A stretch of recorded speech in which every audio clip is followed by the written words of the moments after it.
folks, Reno News Now here, also known as the ADHD Auditor and the Watch Commander for Sacramento Community Watch.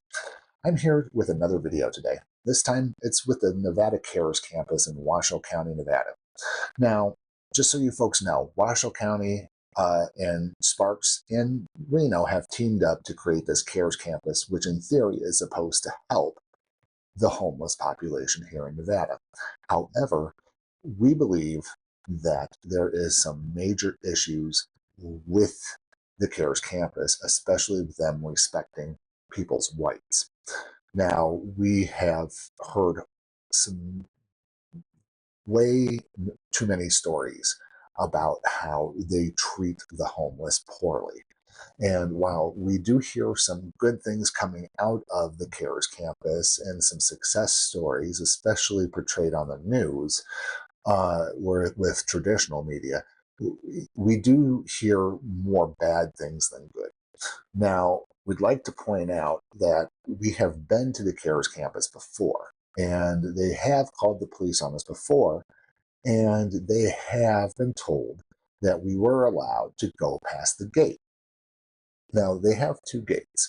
They have one that's kind of like open to the public. I guess they shut down at the end of the night, and for visitors and stuff to come through. But then they have a second auxiliary gate just past that. And that one is more restricted. You have to show information, IDs, and whatnot. The first gate, they were just letting anybody walk past, no signs up or nothing. And then after our second visit, they started putting signs up. But as you folks are well aware of in the First Amendment auditing community, even our fans, is that anywhere that the public can go, the press can go.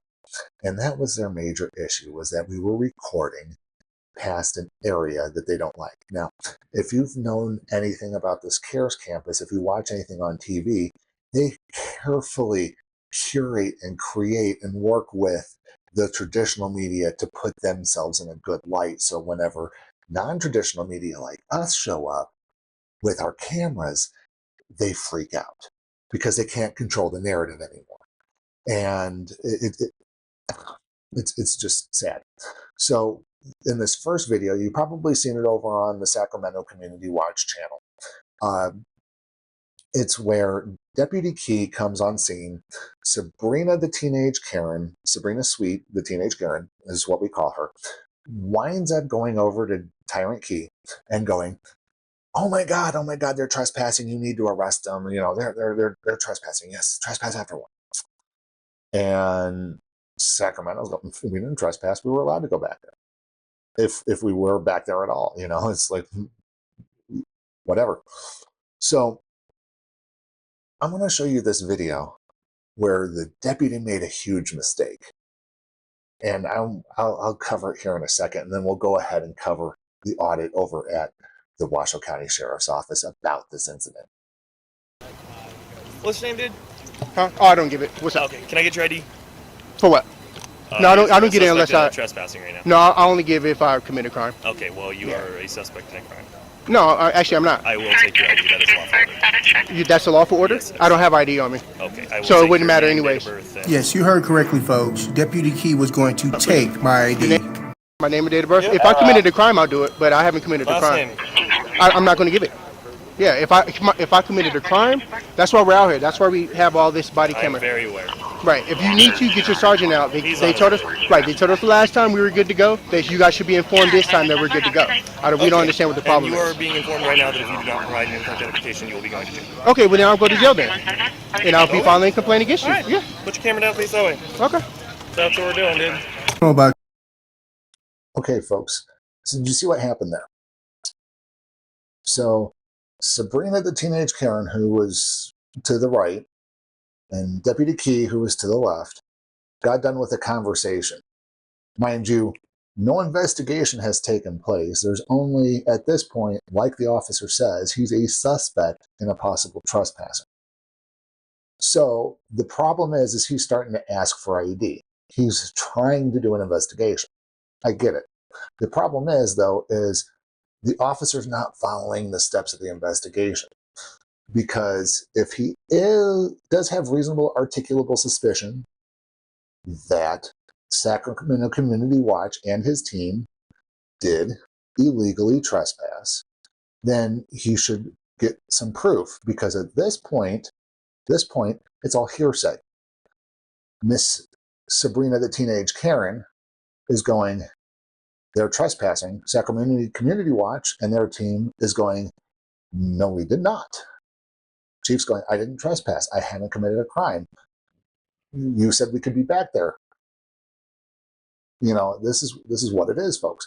So the problem is now is, okay, yeah, he might be a suspect. You know, there's a little bit of reasonable articulable suspicion. However, he was not detained. Chief England was not detained. So here's the thing. NRS 171.123. Let's go ahead and take a look at it here, folks. It says, temporary detention by a peace officer of persons suspected of criminal behavior or violating conditions of parole or probation. Limitations.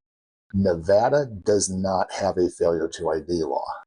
It is a detainment law, meaning that the officer has to detain you. If an officer goes, if we ask you for ID, you have to identify.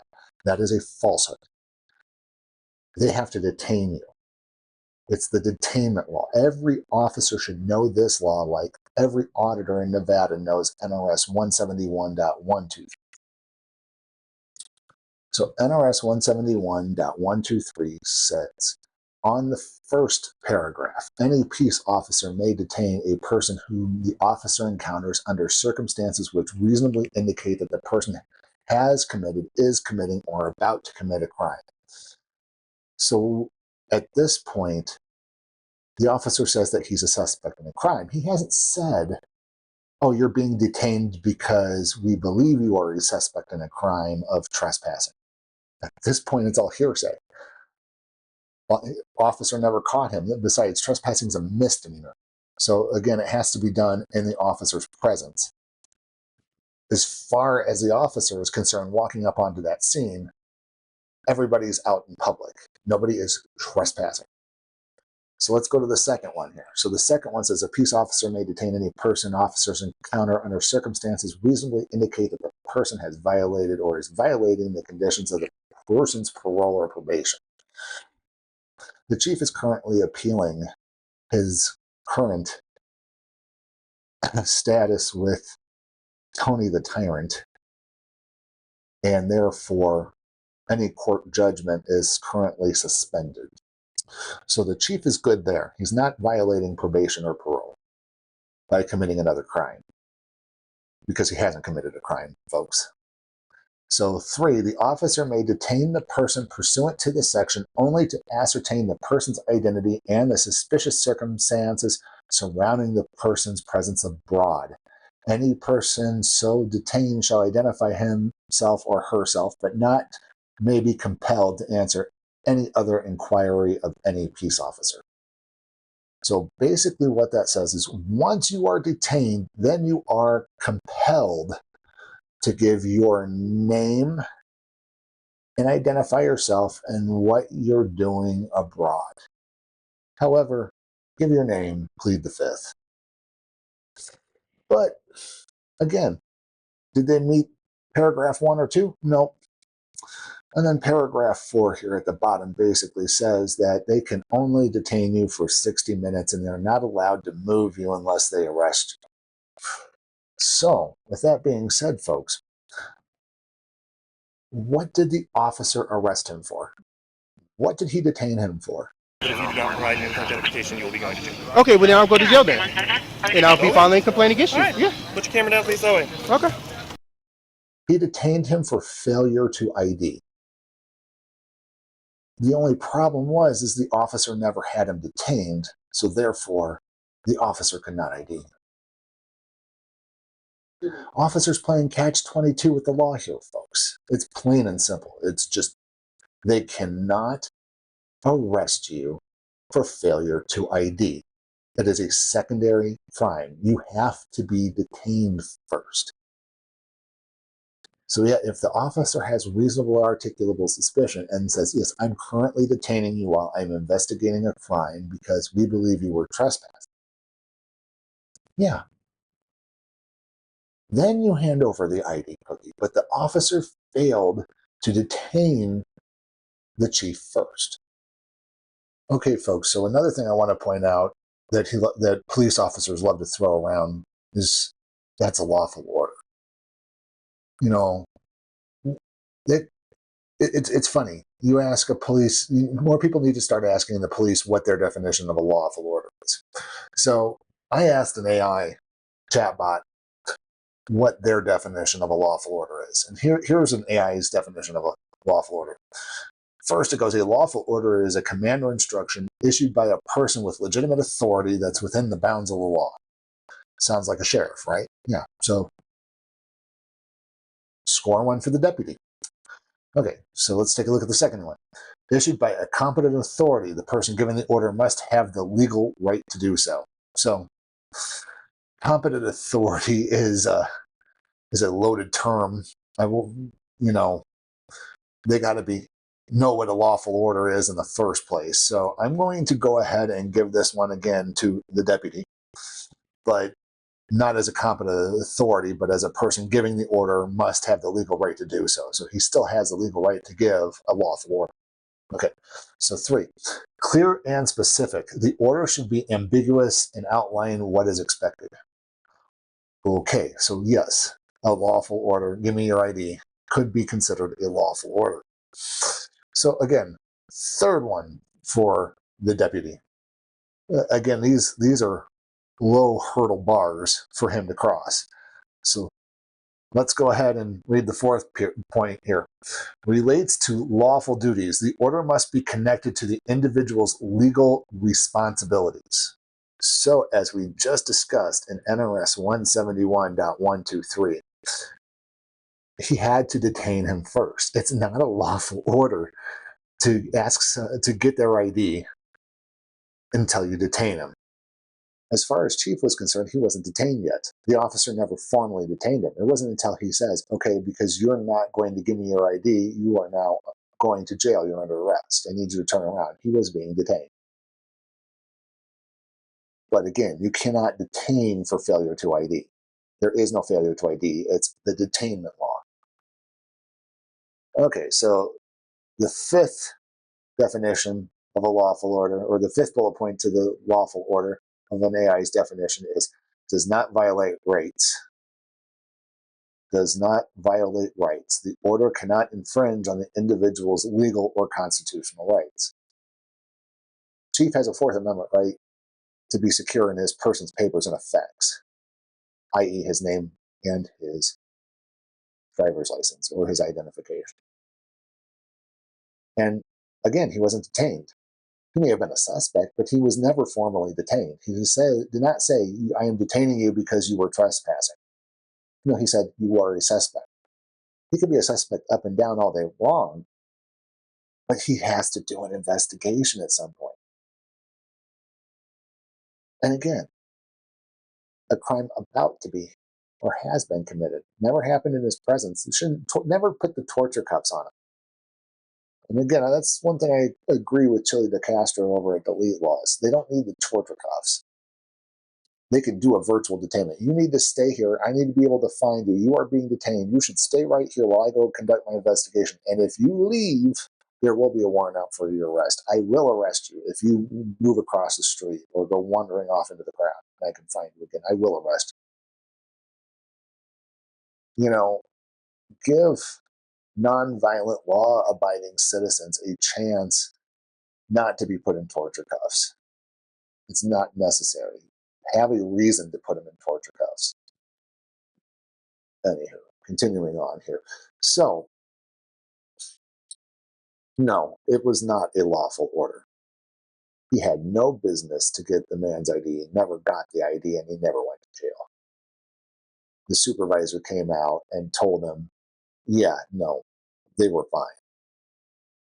And then they put up signs. Allied Universal, guys. Infamous. Don't know the laws. What's your name? That's the chief. They're finally putting up signs, guys. I don't know.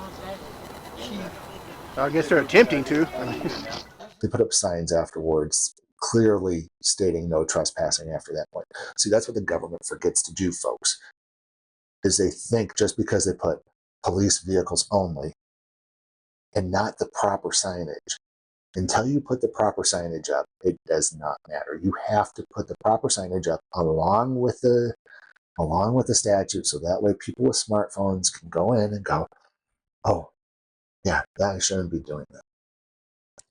Anyways, so moving on. The Sacramento Community Watch team decided to head up to the Washoe County Sheriff's Office and try to file a complaint on this tyrant of a deputy. And you're going to be shocked, folks. First of all, they just dismissed everything outright because they have to do their investigation. But again, the ID thing comes up again. It does. And, you know, it comes from the top, folks. Stay tuned. Watch this.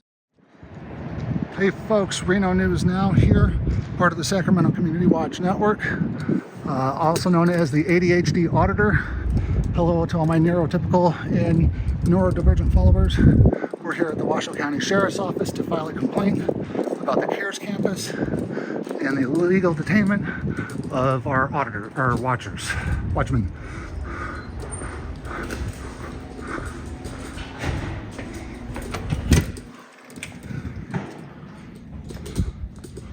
So they're seeing if somebody can come up and speak with us because it's closed down. Okay, yeah, field services is closed down? Yeah. Okay. Yeah, last time I filed a complaint from the first video that I did here, we sent out a gang of 8. So we shall see. And I'm gonna ask you to leave. Can't ask me to leave Okay, public property. there's 2 ways this is gonna go. You're gonna leave on your own accord. Okay, can I get your name and badge number? It's Sergeant Hill, and it's 2898. Okay. Or you can be arrested for obstructing and resisting. Okay. Well, we're here with Sacramento Community Watch Hello, everybody. and Xander the Educator. Good day. Let me just go ahead and move out to a wide angle here, folks.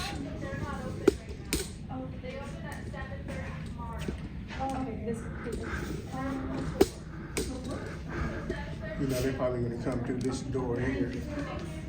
Oh yeah, they do. Let me just move over this way. They took out these kiosks. Oh, yeah, right here. Yeah, they had some kiosks so you can talk to the inmates.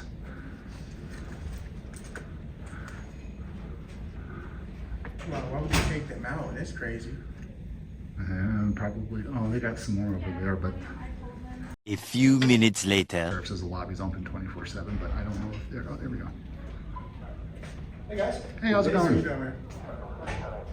What we got going on? We have a complaint. I don't know if you've seen the video. We have a complaint on Deputy Kee. Okay, so why you waiting to meet someone, or? We need to talk to somebody about a complaint. Yeah, I wanted to put in, we wanted to submit a complaint against that deputy today. Okay, so you submit a complaint. All right. Yeah. All right, it's the first I've heard about it. I was just walking through, so let me go find someone to come take it. Have you talked to anybody here yet? Yeah, talked to her. She said that she'll try to get somebody up, and we was like, if nobody comes up by 5, we're just gonna bounce. Okay. Well, that doesn't give us We'll be much back time. later. Yes, Well, didn't the lobby close at 5?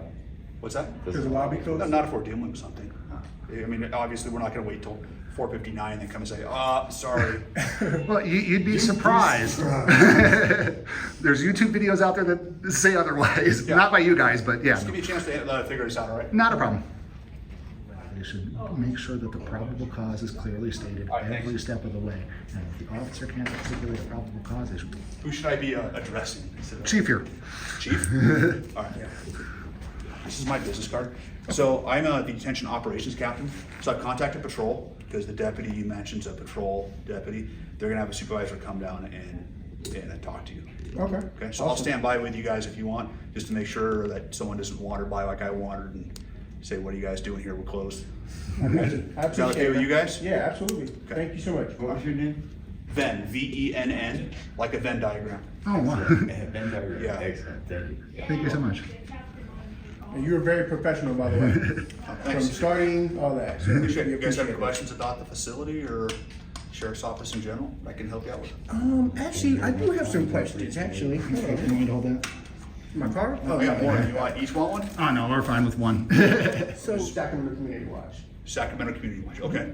Yeah, we go out, we do First Amendment audits, we report to police, make sure, you know, everything's okay with the public. As far as the liaison between the public and law enforcement. Okay. Because, you know, a lot of stuff happens out there. Can I ask you a question about the First Amendment auditors? Just out of curiosity. Oh, yeah, sure. Do you guys like team up with the ones that are here? Because we have a couple local as well that are First Amendment auditors. Do you guys like pull your resources and like talk and Yeah, it's a lot of organize? We are the locals that pool our resources. Referring to. I haven't talked to you guys before, but I've talked to, I can't remember his name. He's another first. He does he was down at the library, he was down at the courthouse, he went down to the prison. You're referring to Sounds familiar. Drew. Yeah, I usually talk to Auditing him. Reno 911. Yeah, The white gentleman? Yeah. he's not part of Sacramento Community Watch, but we do collaborate with him. Okay. Now, folks, I do want to take a moment to stop right here and first kind of apologize to our viewers here. Yes, we in the Sacramento Community Watch Network have reached out to auditing Reno 911. And we have talked with Drew before, and we kind of talk back and forth amongst each other to kind of let people know, you know, what we're kind of doing in the community and what they're doing, or what he's trying to do. So even though we haven't actually done anything collaborative, basically there's just an open invitation between all parties, between the Sacramento Community Watch team and auditing Reno 911, that if he's willing to work with us, you know, we're willing to work with him too, sort of thing. So there's nothing official between us and Reno 911 yet. But Drew, the invitation's still out there. If you ever want to join our live stream, or if you ever want to, you know, collaborate with us, we're more than willing to collaborate with you and any other First Amendment auditors out there, folks. So I'd like to take a moment right now in the middle of this audit here to ask you to please like, share, and subscribe to this video. Please take a moment also to like, share, and subscribe to Sacramento Community Watch and Xander the Educator. The links will be in the bottom of the description. And, you know, we're just really great guys, you know, trying to hold our local government responsibles, you know, but on with the show, folks. Yeah, it's a lot of the Sacramento Community Watch. We got plainclothes people and all that too. So Okay. So are the California laws similar to nationwide? Nevada, or No. do you guys figure out like what the local ordinances are absolutely. and then go in? We have a book that I call a Qualified Immunity Buster. Basically, it has all the laws that written out here, and at least in the state of Nevada. I'm working on a California one. But basically, if a law enforcement officer was trying to hem us up on something, I can pull out the book and pull out the law, and so here, this is what the law states. For our records, So we're ready. So that we're prepared, you know. But yeah, I mean, California, for instance, has 148G on their books, which is basically debunks reasonable articulable suspicion if you're video recording. So, you know, if they go, oh, you can't be recording, or, you know, you're just awfully suspicious because you're recording around here. No, you can't get my ID. 148G says you can't use filming as reasonable suspicion. And that's absolutely correct. And here in Nevada, it's NRS 171.1233, which allows us to record law enforcement officers. All right, so I'll just move on to the next one. Are you familiar with the CARES campus, Washoe County? Again, I'm going to refer you to the patrol. I know if we, Washoe County, we took over the CARES campus, so that is our jurisdiction now, the CARES campus. Oh yeah, Right. the campus itself. So Yeah, it was Reno's, and then I can't remember if it was being the last fiscal year, or I think it was last fiscal year, Washoe County, our sheriff, said we will take responsibility for that, and it transitioned over. So yeah, that is ours. Yeah. But the street out front is still Reno property, right? I know there's some controversy about that. I'd rather not comment on it because I haven't seen my eyes on it. I know there was some discussion about the middle of the road and the guard shack, and I'm really not in a position to comment authoritatively. I understand. So you heard that right, folks. There's some controversy apparently within the Washoe County Sheriff's Office about where their jurisdiction ends and where their jurisdiction begins. You know, and apparently in that confusion is those guard shacks. So if Washoe County don't even know, why is an officer going up there demanding ID for trespassing when he hasn't thoroughly vetted to make sure that the person did trespass, was trespassing? They don't know he actually trespassed. That's what the investigation's for. And if he was to detain Sacramento Community Watch for the suspicion of trespassing, that he did trespass, that's when they can demand the ID. But at that point, too, I would have strongly recommend Sacramento Community Watch, our chief, to withhold that. Go fine, do your investigation, have your reasonable, articulable suspicion that I did break the law. Show me proof, and I will gladly give you my ID. That's what he basically said, is I don't give my ID unless I've committed a crime. Plain and simple, folks. But no, he was detained and arrested. He was going to go to jail, according to that officer, for failure to ID. And there is no failure to ID law. It's detainment. Failure to ID after detainment is how you would read that law, or how I would articulate that law to others. It's failure to ID after detainment. Well, let's continue. Yeah, this is your guys' Washoe County GIS survey right here. Well, this is part of the complaint, because essentially I was detained by Deputy Kee on this street here for recording on the public property of Washoe County. That's essentially the complaint. And the major reason why he detained him was because he didn't want to give up his name and information. So he was playing catch-22 with NRS 171.123, which you have to...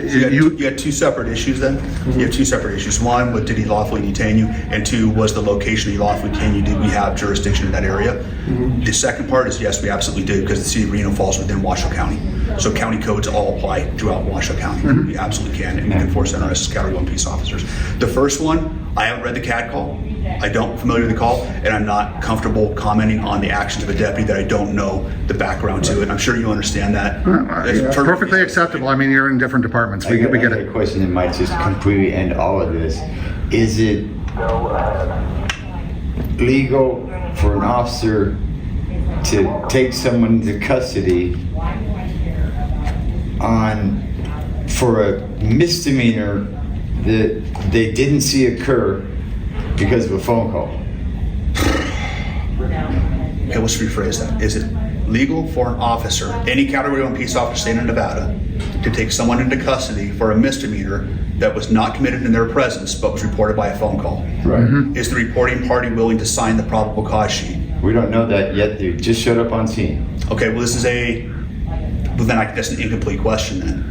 That's kind of a gotcha one, because it could be yes or no. If the reporting party is not willing to, and it's certain offenses, then absolutely not. You can't arrest someone for a misdemeanor not committed in your presence if you don't have someone willing to sign the probable cause, with the exception of a domestic battery, DUI, and there's a couple others that fall under that. But yeah, for example, if you two were outside and you punched him, and so that's a misdemeanor battery, say in Nevada, if I don't see it, and I come outside and you say I want to sign that probable cause form, I can absolutely arrest him. Right. If I call you and say, dude's in my front lawn, but when you get there, he's standing across the street, can you run up and throw him in handcuffs for trespassing? Depends on the situation. Depends on what he was doing. And again, you're talking about a million different possibilities. If you called us and said there's a guy in my lawn that's holding a knife yelling at my house, and I show up, he's across the street, you're darn tootin' right I'm gonna put him in handcuffs, because I don't know what's going on. I didn't have weapons. I said, see, I don't know the complete information. There's a guy in my front yard and I don't want him there. You're asking me scenarios that are incomplete, trying to get me to answer in a certain way, and I think I've been courteous enough with you guys and respectful enough not to be offered that trap. It all depends on the situation. That's what it comes down to. All right? I agree with this deputy somewhat. You know, every call is different. Every situation is different. You know, every 911 call is different. However, people lie. People lie to the 911 operator. You know, they tend to exaggerate the truth sometimes just to get the police to come out there in a greater response. There's auditing videos out there where people have lied to the 911 operator saying that they think he has a gun. They may have, but I don't know if he has a gun. It looked like there might be one in his back pocket. I don't know. I can't tell. You know, as long as they throw the eye, I'm like, But the thing is, though, is that's a crime in itself. And the more they just ignore that, the worse off it is. And the fact that, oh, we were called here because we got a call on you is not the reasonable suspicious for that ID cookie. So, you know, I agree with Xander as well. The call is not reasonable grounds to obtain the ID cookie or to put somebody in cuffs because of failure to ID. You know, if they're no longer in public, it's that officer's duty to go through and do his investigation. Yes, if he needs to briefly detain Sacramento Community Watch, our chief, for a reasonable amount of time while he conducts his investigation, that's fine. But until he can articulate that a crime has committed, because he hasn't been committing, you know, he wasn't about to commit a crime. So unless our chief was committing a crime or was in the act of committing a crime, he had no reasonable articulable suspicion and therefore no ID. Both worlds are right in this situation. The gentleman's name, but he's here in reference to Deputy Kee. He has some documents. Okay. So that we didn't go into it because I didn't want to step on. Okay. How you doing? I'm good. How are you? Yeah. Good. I'm nice to meet you. What's your name? Walter. Walter, nice to meet you. Nice to meet you as well. So essentially, I was detained by Deputy Kee on the Washoe County CARES campus for recording. They called emergency services and said that we were on property recording. He said that he told me I would take your ID. That is a lawful order. He was asking me for my ID to identify for recording on the CARES campus property, which is Washoe County property, right? Yes, it is. So it is public property. Well, it's the way it is, a homeless shelter. You have to look at it as you actually have to be accepted in there to stay there, right? So there is a process of going. I consider it to like a free hotel. You have to go through a check-in process in order to be allowed to be on that property, right? So if vacancy is full, they can't accept people in at that time. They have overflow places where they allow people to go to and they tell them where to go. But that's how you got to treat it, is that same way. So if you think about it being someone's home, right? Because it is where people that are experiencing homelessness go, Well, it's right? private though. What's that? Somebody's home. Correct. So that's how you have to look at that as well. Okay, it's Washoe County property, but these are these people's homes. That is where they're living currently. Does that make sense? Well, Now, I love how this patrol supervisor is trying to cop-explain the situation.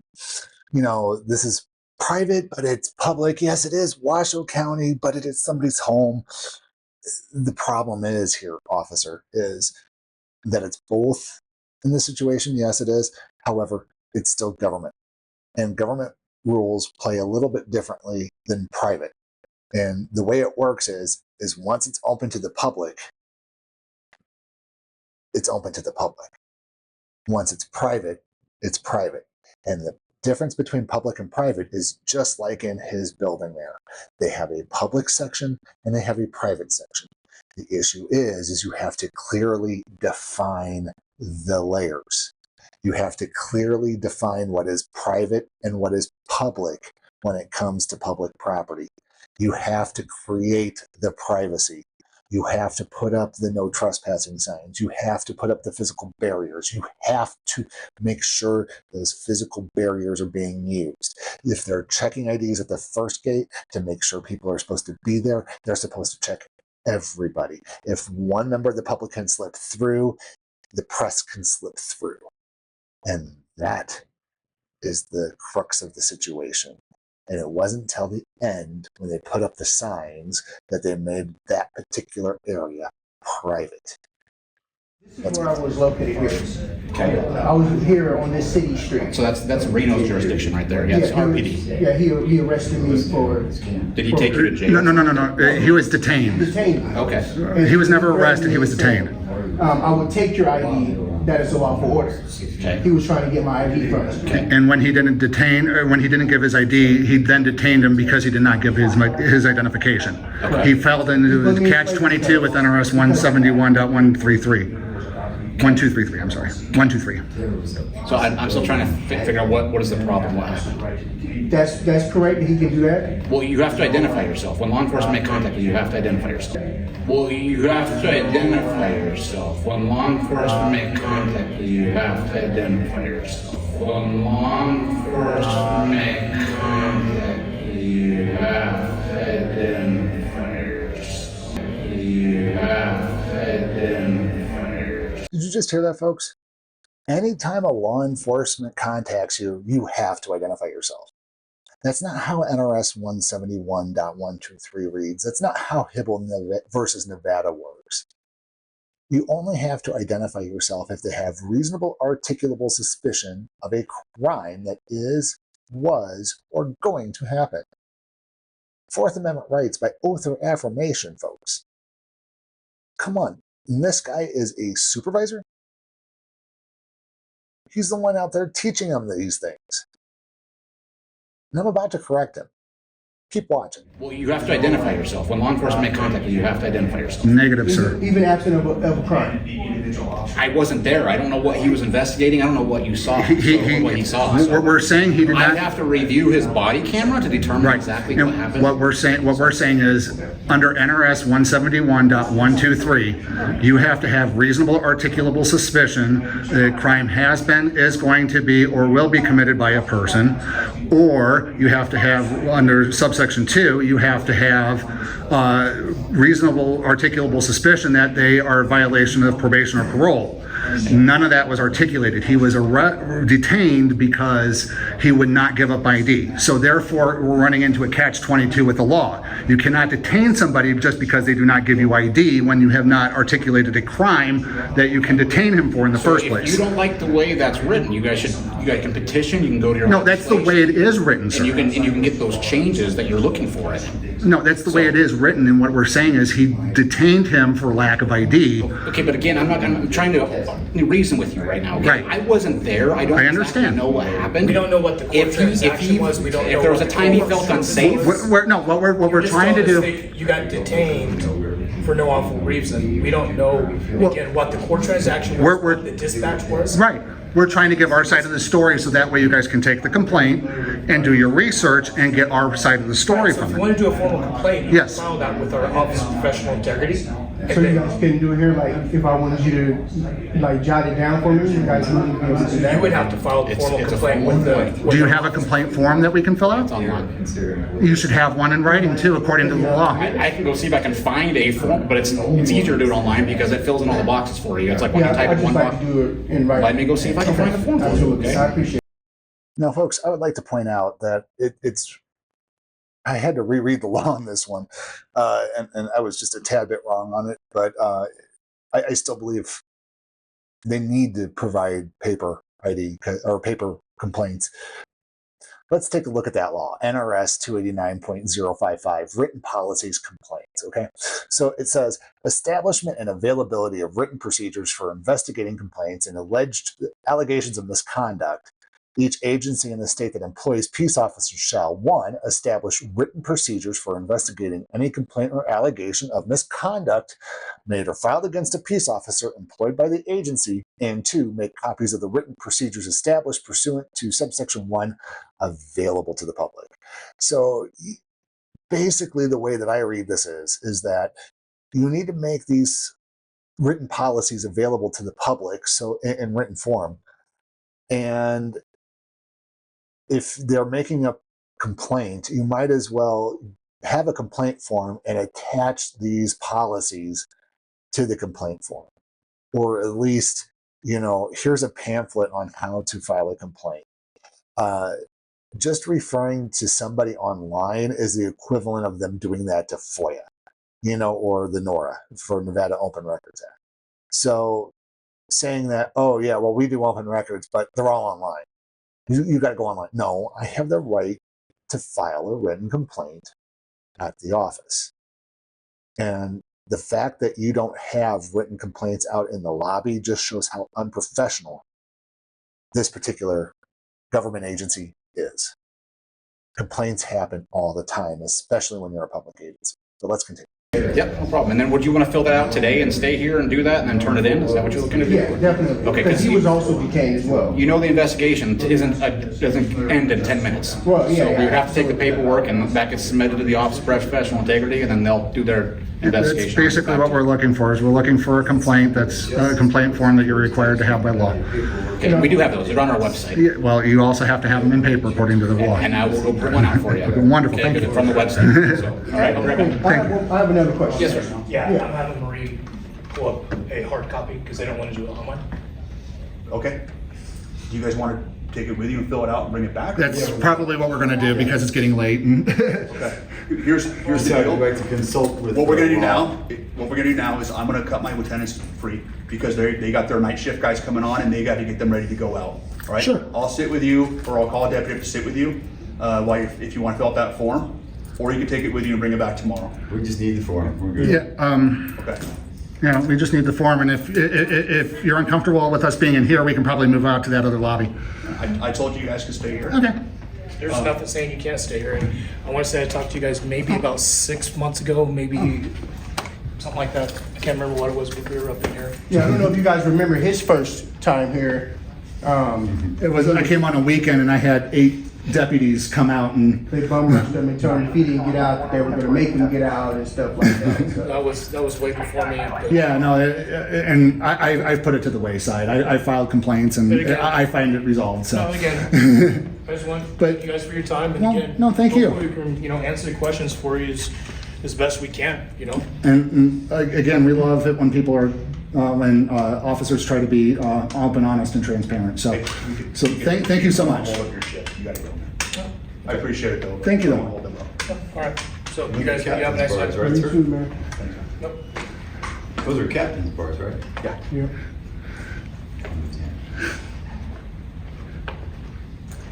One of the few here that was actually ex-military. How'd you know that? Huh? How'd you know that? He's on. Oh, I thought you were talking about me. Are you military too? Yeah. Okay. Yeah. What branch, if I may ask? I was Army, Army? Wonderful. 89 to 96. Wonderful. My father was Air Force, and he put in 20 years. So, military family. So I have family all in the military. So yeah, much respect. USS Peleliu, LHA 5. What is it? USS Peleliu, LHA 5. You were Navy? What years? I joined in '88. Okay, we overlapped some then. Yeah, I loved it. I got to see, I was in Berlin, Germany for 4 years, or 3.5 years. And then I went from there to Korea. I was in Seoul, Yongsan, for another 18 months. My dad served 2 tours in Korea as well. So in Seoul, I think, yeah. So he loved it, but he left us back behind so he could serve shorter term out there. What years was he there? Wow. I'm bad with times and dates, so Like in the 60s or 70s? No. I want to say late 80s, early 90s. Oh man, Wow. you're younger than you look then. No, I was 80. I'm older than I feel. I was born. I graduated. So my dad retired and he had me in the military. So he probably served around. So if I want to guess, around that time. But he put in his 20 years and he's now retired, and my mom just retired. So Excellent. That's nice. Got 3 years to go myself. well, I hope you make it out with any make it out of those 3 years without any civil rights violations. Let's put that. So far, so good. Looks like he's on a pretty good chart. Pretty good path. So crazy. This lady literally uses your department to have her own personal security detail. Oh my goodness. Not only that, we were already told once and twice that we were able to go and record on Washoe County Department. And technically, you were still in the street. You weren't actually on their property. And, well, I don't mean to put them on blast, but we have more team members that were past the gate on the CARES campus side, and they didn't even get put in handcuffs. I was the only one on the Reno side that got put in handcuffs. But eventually Officer Key detained all 3 of them, and I really don't want to rehash the whole thing. With all due respect, you've already talked to the lieutenants about it. no, we're just, You got the. Luckily, Gomez got there and was like, Sergeant Gomez, he was like, take him out of those handcuffs. Like, Okay, so that's a good thing. Sergeant Gomez give him a was shout out on our What else can we do for you tonight? I think that pretty much wraps it up. Your form? Okay. And that's the same way as the other one, and just to bring, whenever you get done with that, you can turn it in right here. That's all. Okay. I appreciate it. Okay. And thank you so much, Officer All right, Smith. guys. You guys have a good day, okay? All right. See you. You too. Stay safe. Thank you. Thank you for finding that form, I appreciate it. Thank you. So we're gonna be heading now.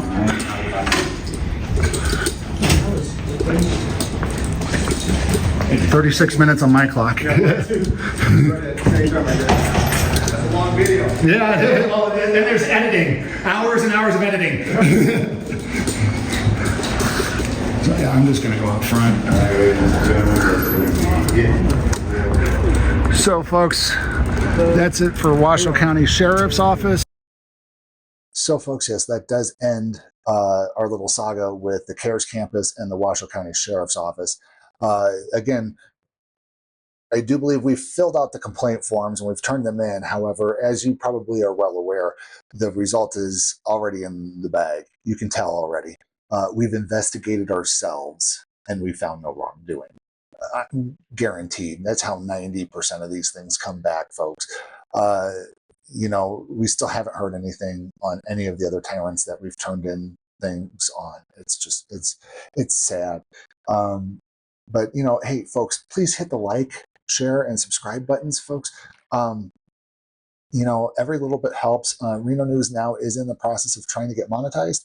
We're about 300 subscribers right now. We're trying to get to 500, so we reach that first level so we can get those, you know, merchandise and super stickers and super chats for when we do go live.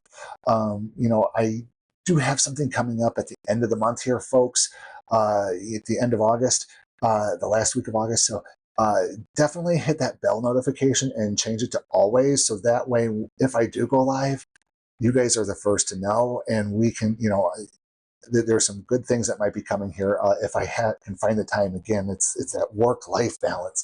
So thank you for watching. I greatly appreciate it. And thank you to all my subscribers. Thank you to all my neurotypical and neurodivergent followers. I greatly appreciate you, and stay tuned.